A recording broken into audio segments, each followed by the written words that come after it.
Hey everyone, welcome back to another YouTube video, and in this video I'll be showing you guys how to fix ChatGPT sign up not working. If ChatGPT won't let you sign up, the problem is usually your login method, not the app. So first of all, restart the app by switching your connection. Switch between Wi-Fi and mobile data to rule out network issues. Also, be connected to a stable network so the app operates smoothly. Next, try a different login option.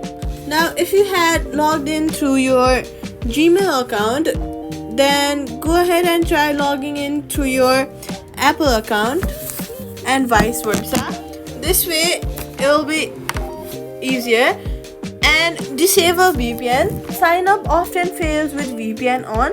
Also, make sure your email has not been used before with ChatGPT. After that, you're going to update your device time to automatic. Go to your settings, then go to general. After that, scroll down, go to data and time, and then set it to automatic. Bonus tip: try signing up in a browser, then open the app again, and that's it. Subscribe for more quick fixes.